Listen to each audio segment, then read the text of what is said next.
Today we're gonna see how the earthing or the grounding affects your blood. We're gonna take her blood, put it on the slide, microscopic slide, and take a look.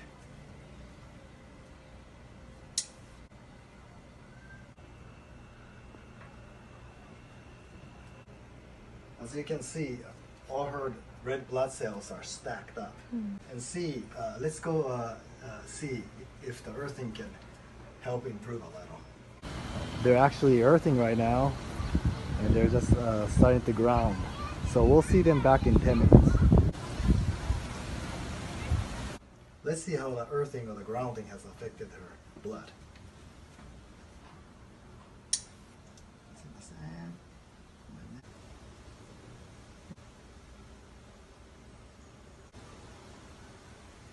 Okay.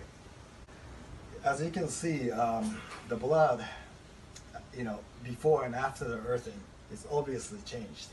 After you do the earthing, the blood can circulate better. This is a good example.